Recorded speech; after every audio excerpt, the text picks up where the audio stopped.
셀프 다큐 같은 경우에는 혼자 카메라를 들고 질문도 카메라 전체로 바로 그 인터뷰 출연자한테 바로 질문할 수 있겠죠.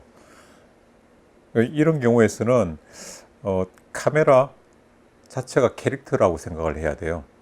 그러니까 카메라가 목소리를 낸다, 카메라가 이런 그림을 잡는다.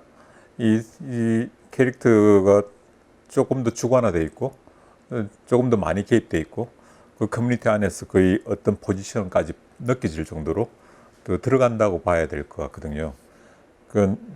이러한 것들은 영화의 도입부에서 관객들과 약속을 할 필요가 있어요. 그러니까 내가 이런 식의 개입을 하는 이유는 이래. 그러니까 내가 우리 가족에 대한 다큐를 찍겠다. 가족의 중에서 아빠에 대한 이야기를 할 건데 나의 관계는 이러하다고 설정이 되는 순간 나는 카메라로서의 감독, 이건 캐릭터로 받을 수가 있거든요. 근데 이런 톤이 없이 어느 상황에서 쑥 들어와 버린다고 할 때는 톤 앤 매너가 무너지는 부분이 있어요. 이거는 거기다가 카메라 쑥 들어오면서 출연자가 좀 놀라면서 대답을 했다고 하면 이게 앞에서 견지해온 톤 앤 매너하고 상관없어지는 경우, 욕심을 나서 그런 경우가 있는데요. 초반에 도입부에서는 톤 앤 매너를 정의를 해줘야 되거든요. 이 영화는 이런 식의 요리예요. 그래서 이렇게 음미하면서 먹으면 됩니다 라고 정의를 해준 뒤에 그걸 일정하게 견지를 해줘야지 영화적인 톤 앤 매너가 유지가 됩니다. 근데 이쪽 촬영 저쪽 촬영이 방식이나 접근이나 거리감들이 달라질 때 사실은 짬뽕이 되어버리거든요. 그래서 컨셉 이야기를 하는 게 전체적인 컨셉들을 잘 짜서 어디까지의 거리, 어디까지의 그 관계, 이런 것들이 딱 세팅이 됐을 때 영화적인 일관성이 나옵니다. 물론 이걸 촬영하는 과정에서 점점 밀도가 높아지면서 서로 관계가 더 좋아지고 더 들어갈 수 있겠죠. 그런 흐름을 잡아줘야 돼요. 중간에도 내가 감독이 관계가 밀접해지면서 이 사람과 이런 대화를 시작했네. 이 과정 맥락 하에서 쑥 들어가야 되는 거지. 이 말이 좋기 때문에 편집적으로 쑥 넣었다면 톤 앤 매너가 무너지는 문제가 발생하겠죠. 어떤 게 안 되는 거는 없는데 부자연스러운 경우는 참 많죠. 감독이 촬영을 하다가 어느 날 순간에 다른 친구가 와서 촬영을 해주면서 내가 그 안에 들어가 있다. 이러면 캐릭터로서 부여받은 카메라가 바뀌어버린 상황이 되는 거죠. 이런 거는 완충 장치를 달면서 가주지 않으면 관객들이 좀 놀라거든요. 왜냐하면 그 내레이터, 일종의 화자 같은 입장에 있었던 사람이 갑자기 주인공하고 옆에 앉아버리는 상황이 되는 거죠. 완충 장치로서 내가 이 카메라를 두고 내가 뭐 인터뷰를 스스로가 한다든가, 내가 이 카메라를 세팅하고 나서 돌아서 나 이 자리에 왔다. 이제부터 나도 이 당분간 이 커뮤니티 안에서 나의 역할을 할 거야.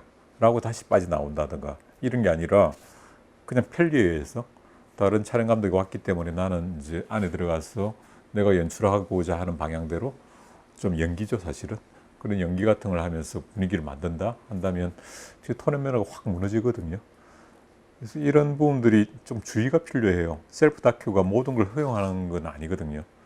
그러니까 내가 화자로서 들어갈 건가, 화자이자 내레이터로서 들어갈 건가, 또 다음 단계로서 주인공과 같이 조연으로 갈 건가, 이런 게 어느 정도는 촬영 단계에서 아니면 촬영 중간에서라도 정리가 한번 된 뒤에 다시 접근이 돼야 되는 거지. 들락날락 나의 자유, 나의 이야기야. 그건 일기에 가깝겠죠. 일기 자체가 작품이 될 수는 없잖아요. 일기가 어느 정도 작품화 된다는 것들은 다큐멘터리에서도 셀프 다큐로 하더라도 어느 정도의 객관성도 요구되고 또 이야기성도 요구되고요. 이런 게 무시되고 나의 좀 속살, 뭐 남들은 잘 못 보는 그런 것들을 막 보여주는 거로만 간다면 뭐 유튜브하고 그렇게 차이가 있겠습니까? 그래서 영화의 인트로 단계에서는 최소한 우리가 인물 사건 배경에 대한 설명들이 좀 필요하거든요. 이 인물이 누군데, 주인공이 누구다 이런다면 그 주어 달기라고 하는데요. 제가 표현하면 그 주어를 제대로 안 드러나면 누구를 주어인지 주인공이 누군지를 관객이 찾기 시작해요. 데뷔하는 감독들이 좀 문제가 몇 명의 커뮤니티를 다룰 때 이런 문제들을 발생시키거든요. 어느 쪽을 감정이입해서 어느 채널을 통해서 이 사회를 또는 이 사람의 이야기를 담아야 될지 그 관객도 잘 모르는 상태가 되는데 주어를 제대로 달아서 이 사람이 누구야, 우리는 이 사람이 통해서 당분간 볼 거야 라는 걸 분명히 잡아주고 할 필요가 있고요. 나아가서 그 공간이나 이 배경에 대한 부분들이 관객들이 기본적으로 장착한 뒤에 출발을 해야지 못 모르고 계속 당하듯이 이거는 뭐지? 저거는 뭐지? 이렇게 되면 스토리 자체를 몰입하기 어렵거든요. 그 인물 사건 배경이란 이 부분들은 어떤 내러티브에 있어도 중요한 지점이에요.